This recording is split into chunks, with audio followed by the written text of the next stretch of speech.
Hello everyone, welcome to study with smartness. आशा करता हूँ कि आप जहाँ भी होंगे स्वस्थ एवं सुरक्षित होंगे।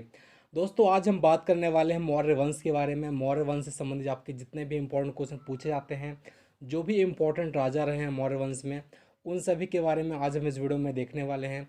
और कोशिश करेंगे कि दोस्तों आपको सभी कुछ जो है इसी वीडियो में याद हो जाए। तो चलिए स्टार्ट करते हैं। लेकिन दोस्तों, अगर आप इस चैनल पर नया हैं तो प्लीज़ एक बार चैनल को जरूर सब्सक्राइब कर लीजिएगा और साथ ही बेल आइकन जरूर प्रेस करिएगा, जिससे कि आपको आने वाली वीडियोज़ के अपडेट्स टाइम टू टाइम मिलती रहेगी। चलिए स्टार्ट करते हैं, मौर्य वंश देखते हैं। तो दोस्तों, मौर्य वंश की बात करें तो मगध साम्राज्य में जो आपका मौर्य वंश है, उसके पहले वहाँ पर जो है नंद वंश का शासन था। नंद वंश के जो राजा थे वहाँ पर शासन करते थे। तो दोस्तों, नंद वंश के शासन को उन्होंने ख़त्म किया और वहाँ पर जो है मौर्य वंश की स्थापना की थी। किसके द्वारा की गई थी? चंद्रगुप्त मौर्य के द्वारा की गई थी। एग्जाम में पूछा जाता है। दोस्तों, जो मौर्य वंश है इसके संबंध में जानकारी हमें कहाँ से मिलती है? तो दोस्तों, आपको जो है साहित्य है, जो आपके विदेशी विवरण हैं और आपके जो पुरातत्व हैं, इनसे हमें मौर्य वंश की जानकारी मिलती है। दोस्तों, जो आपके जितने भी यात्री आए हैं, विदेशी यात्री, उन्होंने कुछ जो है ग्रंथ लिखे हैं, वहाँ से भी हमको कुछ जो है जो आपका जानकारी मिलती है, जो कि आपके विदेशी विवरण में शामिल होते हैं। तो दोस्तों, सबसे पहले हम बात करते हैं मौर्य वंश से संबंधित जो आपके साहित्यिक साक्ष्य हैं वह कौन कौन से हैं। तो दोस्तों, जो आपके मौर्य वंश से जो हमारे साक्ष्य हैं वह आपके जैसे अर्थशास्त्र, पुराण, मुद्रा राक्षस, कथा सरित सागर, बृहत कथा मंजरी और जैन ग्रंथ, और दोस्तों आपको जो है बौद्ध ग्रंथ से, इन सब से हमें मौर्य वंश की जानकारी हमें प्राप्त होती है। ठीक है। इसके बाद बात करेंगे हम विदेशी विवरण के बारे में और उसके बाद हम देखेंगे पुरातात्विक साक्ष्य देखेंगे। दोस्तों, कुछ जो आपके इंपॉर्टेंट क्वेश्चन उनको देख लेते हैं। जैसे आपको जो फर्स्ट क्वेश्चन है कि मुद्रा राक्षस के रचयिता कौन है, तो यहाँ पर इसका जो करेक्ट आंसर है ऑप्शन नंबर आपका जो ए दिया गया है, विशाख दत्त। तो दोस्तों, जो आपको जो विशाख दत्त हैं उन्होंने लिखी है मुद्रा राक्षस, जहाँ से हमें मौर्य वंश की जानकारी प्राप्त होती है। नेक्स्ट देखते हैं। दोस्तों, नेक्स्ट आपका है कि अर्थशास्त्र के रचयिता कौन है। अर्थशास्त्र के रचयिता कौन है? दोस्तों, आपके जो आपके कौटिल्य हैं, ऑप्शन नंबर सी यहाँ पे करेक्ट आंसर होगा। कौटिल्य आपके अर्थशास्त्र के रचयिता हैं। ठीक है। दोस्तों, नेक्स्ट क्वेश्चन आपका है कि बृहत कथा मंजरी के रचयिता कौन है। तो यहाँ पर इसका जो करेक्ट आंसर है ऑप्शन नंबर डी है, जो कि है क्षेमेंद्र। दोस्तों, बृहत कथा मंजरी से भी हमें मौर्य वंश की जानकारी मिलती है, जो कि आपका क्षेमेंद्र के द्वारा लिखित है। नेक्स्ट देखते हैं। दोस्तों, नेक्स्ट आपका है कि निम्न में से किस जैन ग्रंथ में मौर्य वंश का विवरण मिलता है। तो यहाँ पर आपका जो करेक्ट आंसर है दोस्तों कल्प सूत्र है, जहाँ से हमें मौर्य वंश की जानकारी मिलती है, जो कि एक जैन ग्रंथ है। ठीक है। दोस्तों, आगे हम बात करते हैं अब। दोस्तों, अब हम बात करते हैं जो विदेशी विवरण है हमें जो प्राप्त हुए हैं, जहाँ से हमें मौर्य वंश की जानकारी मिलती है, वह कौन कौन से हैं।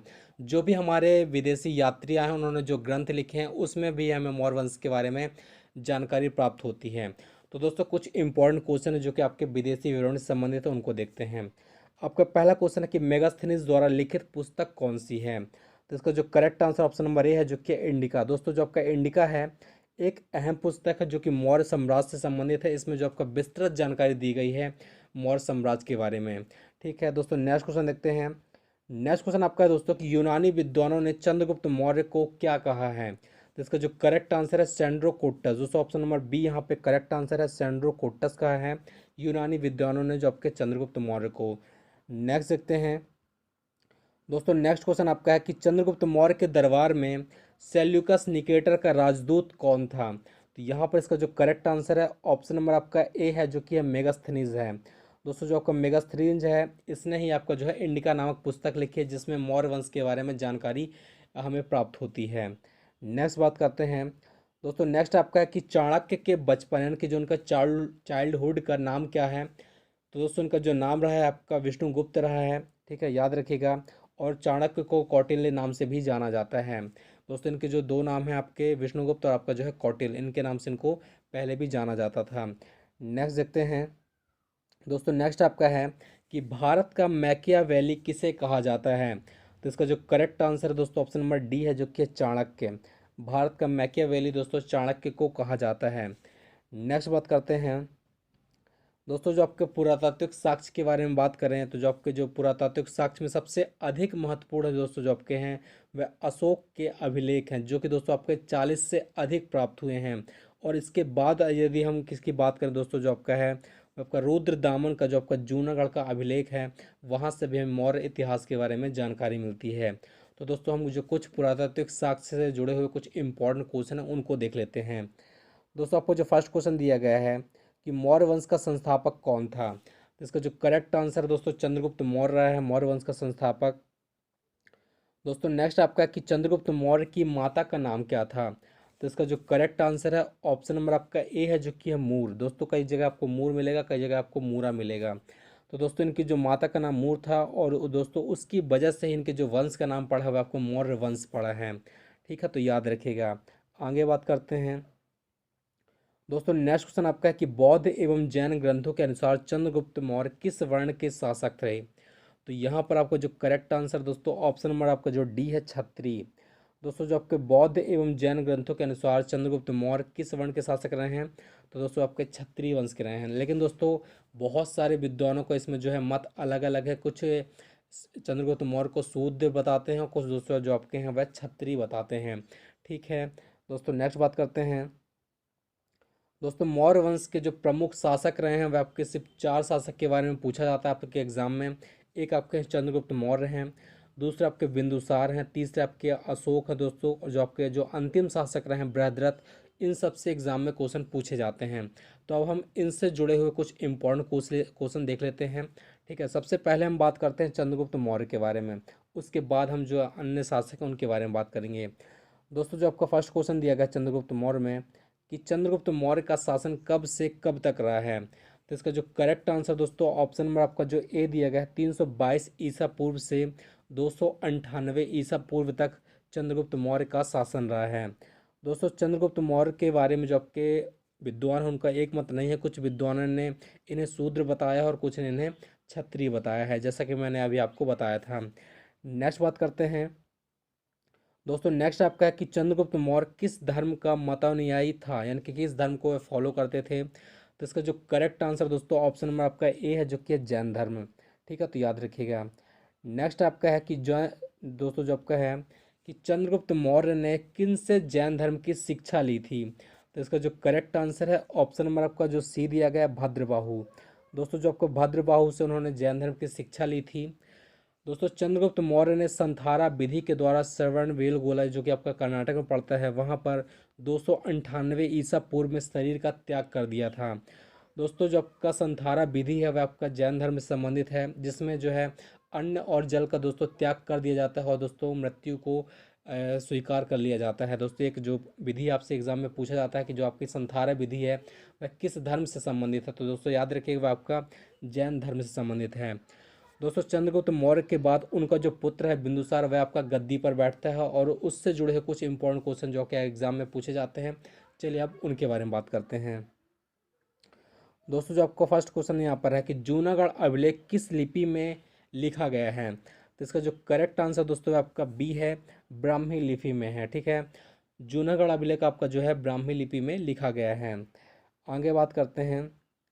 दोस्तों चंद्रगुप्त मौर्य को सेल्यूकस के मध्य युद्ध कब हुआ था, चंद्रगुप्त मौर्य और आपका जो सेल्यूकस निकेटर था इसके बीच जो आपका युद्ध हुआ था वह आपका कब हुआ था, तो इसका जो करेक्ट आंसर दोस्तों ऑप्शन नंबर आपका बी है 305 ईसा पूर्व में हुआ है। ठीक है दोस्तों, इस युद्ध में चंद्रगुप्त मौर्य की विजय हुई और दोनों के मध्य संधि हुई थी और इस संधि में सेल्यूकस ने अपनी जो पुत्री है हेलेना का विवाह चंद्रगुप्त मौर्य से कर दिया था। दोस्तों जब का चंद्रगुप्त मौर्य का जो हेलेना से विवाह के बाद उनको जो पुत्र हुआ है उसका नाम जस्टिन रहा है। ठीक है, तो याद रखिएगा। नेक्स्ट बात करते हैं। दोस्तों नेक्स्ट आपका है कि बिंदुसार। अब हम बात करते हैं बिंदुसार के बारे में। दोस्तों जो आपका बिंदुसार का शासन काल कब से कब तक रहा है, तो इसका जो करेक्ट आंसर दोस्तों ऑप्शन नंबर आपका ए है जो कि है 298 ईसा पूर्व से 273 ईसा पूर्व तक बिंदुसार का शासन रहा है। ठीक है, नेक्स्ट बात करते हैं। तो दोस्तों जो आपका नेक्स्ट क्वेश्चन दिया गया कि बिंदुसार को किस नाम से जाना जाता था, तो इसका जो करेक्ट आंसर दोस्तों अमित्र घात। दोस्तों जो आपका बिंदुसार को अमित्र घात के नाम से भी जाना जाता था। अमित्र घात का अर्थ क्या होता है दोस्तों, जो आपका होता है शत्रु विनाशक होता है। ठीक है, तो दोस्तों याद रखिए एग्जाम में इनका जो नाम है पूछा जाता है। नेक्स्ट क्वेश्चन देखते हैं। नेक्स्ट आपका है कि बिंदुसार को जैन ग्रंथों में क्या कहा गया है, तो इसका जो correct answer option number C है जो कि सिंह सेन कहा गया है। दोस्तों बिंदुसार को जैन ग्रंथों में सिंह सेन कहा गया है। नेक्स्ट बात करते हैं। बिंदुसार के दरबार में कौन सा विदेशी राजदूत आया था, तो दोस्तों इसका जो करेक्ट आंसर है ऑप्शन नंबर आपका जो सी है, डायमेकस। दोस्तों याद रखिएगा, बिंदुसार के दरबार में डायमेकस राजदूत आया था। नेक्स्ट देखते हैं दोस्तों, नेक्स्ट आपका है कि मिस्र के शासक टॉलमी द्वितीय ने बिंदुसार के दरबार में किस राजदूत को भेजा था? तो इसका जो करेक्ट आंसर दोस्तों ऑप्शन नंबर आपका जो ए है, डायनोसियस। तो यहाँ पर आपका जो करेक्ट आंसर है दोस्तों, डायनोसियस जो राजदूत है उसको मिस्र के शासक थे टॉलमी द्वितीय, उन्होंने भेजा था। नेक्स्ट बात करते हैं दोस्तों, नेक्स्ट आपका है कि बिंदुसार के दरबार में प्रधानमंत्री कौन थे? तो इसका जो करेक्ट आंसर दोस्तों चाणक्य रहे हैं। दोस्तों जो आपके जो पहले थे दोस्तों आपके चाणक्य रहे हैं, उसके बाद दोस्तों जो है दूसरे प्रधानमंत्री नियुक्त हुए थे। नेक्स्ट देखते हैं दोस्तों, नेक्स्ट आपका है कि मौर्य प्रशासन में प्रधानमंत्री को क्या कहा जाता था? तो इसका जो करेक्ट आंसर दोस्तों ऑप्शन नंबर को जो सी दिया गया है, अमात्य। प्रधानमंत्री को दोस्तों अमात्य कहा जाता था। नेक्स्ट बात करते हैं दोस्तों, नेक्स्ट आपका है कि मौर्य प्रशासन में वन विभाग के प्रधान को क्या कहा गया है? तो इसका जो करेक्ट आंसर है ऑप्शन नंबर आपको जो ए दिया गया दोस्तों, जो आपका आर्टविक है। मौर्य प्रशासन में वन विभाग के जो प्रधान रहते थे उनको आर्टविक कहा जाता था। नेक्स्ट देखते हैं दोस्तों, नेक्स्ट क्वेश्चन आपका है कि बिंदुसार ने सीरिया के राजा एंटियोकस से किन चीज़ों की मांग की थी? तो इसका जो करेक्ट आंसर है ऑप्शन नंबर आपको जो डी दिया गया है, ऑल ऑफ द अबव। दोस्तों सूखे अंजीर, दार्शनिक और आपका जो मदिरा है, यह बिंदुसार ने सीरिया के राजा एंटियोकस से मांगी थी। तो दोस्तों इनमें से जो आपका सूखे अंजीर और आपका जो मदिरा है वह आपका भेजी गई थी, लेकिन जो आपके दार्शनिक है दोस्तों उसके लिए यह कहा गया था कि यहाँ पर हमारे देश में जो है दार्शनिक का विक्रय नहीं किया जाता है। तो दोस्तों इसका जो आपका करेक्ट आंसर है ऑप्शन नंबर डी है। नेक्स्ट क्वेश्चन देखते हैं दोस्तों, नेक्स्ट क्वेश्चन आपका है कि बिंदुसार किस संप्रदाय का अनुयायी था? तो इसका जो करेक्ट आंसर दोस्तों ऑप्शन नंबर सी है, जो कि है आजीवक संप्रदाय। बिंदुसार दोस्तों जो आपका है वह आजीवक संप्रदाय का अनुयायी रहा है। और वहीं जो आपका चंद्रगुप्त मौर्य था दोस्तों वह आपका जैन धर्म से संबंधित था। नेक्स्ट बात करते हैं दोस्तों, नेक्स्ट हम बात करते हैं सम्राट अशोक के बारे में। दोस्तों सम्राट अशोक बिंदुसार के पुत्र थे। अशोक का राज्याभिषेक 269 ईसा पूर्व में किया गया था। इससे पहले सम्राट अशोक दोस्तों उज्जैन के राज्यपाल थे। दोस्तों इनके जो पिताजी थे, बिंदुसार का जो टाइम पीरियड रहा है वह आपको 298 ईसा पूर्व से 273 ईसा पूर्व तक रहा है। लेकिन इन्होंने जो राज्याभिषेक हुआ है वह आपका 4 वर्ष बाद हुआ था, 269 ईसा पूर्व में। दोस्तों 4 वर्ष इन लोगों को दोस्तों अपने भाइयों में ही युद्ध करने में जो है वह टाइम व्यतीत हो गया था। उसके बाद इन्होंने जो है राज्याभिषेक करवाया था। ठीक है, तो याद रखेगा दोस्तों। इनसे जुड़े हुए कुछ इंपॉर्टेंट क्वेश्चन देख लेते हैं। दोस्तों आपको जो फर्स्ट क्वेश्चन दिया गया कि सम्राट अशोक को अभिलेखों में किस नाम की उपाधि दी गई है? तो इसका जो करेक्ट आंसर ऑप्शन नंबर आपका जो सी है दोस्तों, देवनाम प्रिय। सम्राट अशोक को देवनाम प्रिय के नाम से भी जाना जाता है। नेक्स्ट क्वेश्चन देखते हैं दोस्तों, नेक्स्ट क्वेश्चन आपका है कि पुराणों में सम्राट अशोक को किस नाम से जाना गया है? तो इसका जो करेक्ट आंसर ऑप्शन नंबर आपका जो बी है, अशोक वर्धन। दोस्तों पुराणों में सम्राट अशोक को अशोक वर्धन के नाम से जाना जाता है। ठीक है, नेक्स्ट देखते हैं दोस्तों, नेक्स्ट क्वेश्चन आपका है कि दीपवंश में सम्राट अशोक को किस नाम से जाना गया है? तो इसका जो करेक्ट आंसर दोस्तों ऑप्शन नंबर आपका जो ए है, करमोली। दीपवंश में जो आपका करमोली नाम से सम्राट अशोक को जाना जाता है। नेक्स्ट देखते हैं दोस्तों, नेक्स्ट आपका है कि सम्राट अशोक के अभिलेखों को सर्वप्रथम कब पढ़ा गया था? तो इसका जो करेक्ट आंसर है ऑप्शन नंबर को जो सी दिया गया है, 1837 ईस्वी में। दोस्तों 1837 ईस्वी में सबसे पहले जेम्स प्रिंसेप ने इनको पढ़ा था। ठीक है दोस्तों, सबसे पहले 1750 में अशोक के अभिलेखों का पता लगाया गया था और उसके बाद दोस्तों 1837 में इनको पढ़ा गया है जेम्स प्रिंसेप के द्वारा। नेक्स्ट देखते हैं दोस्तों, नेक्स्ट आपका कि सम्राट अशोक ने कलिंग पर आक्रमण कब किया था? तो इसका जो करेक्ट आंसर 261 ईसा पूर्व में किया गया था, जो कि सम्राट अशोक के द्वारा कलिंग पर आक्रमण। नेक्स्ट देखते हैं दोस्तों, नेक्स्ट आपका कि सम्राट अशोक के समय कलिंग की राजधानी क्या थी? तो इसका जो करेक्ट आंसर दोस्तों आपका है ऑप्शन नंबर आपका जो ए है, तोसली। दोस्तों सम्राट अशोक ने जब आक्रमण किया था उस समय पर कलिंग की राजधानी तोसली हुआ करती थी। दोस्तों कलिंग युद्ध में जो आपका नरसंहार हुआ था उसको देख करके जो है अशोक का मन विचलित हो गया था और इस युद्ध के बाद सम्राट अशोक ने युद्ध नीति को त्याग कर दिया था और दोस्तों उन्होंने जो है बौद्ध धर्म में शिक्षा ली थी। नेक्स्ट बात करते हैं दोस्तों, नेक्स्ट आपका है कि राजतरंगिणी के रचयिता कौन रहे हैं। तो इसका जो करेक्ट आंसर दोस्तों ऑप्शन नंबर आपका जो है बी है, जो कि कल्हड़। राजतरंगिणी से पता चलता है कि दोस्तों अशोक जो है वह आपका पहले शैव धर्म का अनुयायी रहे हैं। ठीक है, तो याद रखिएगा।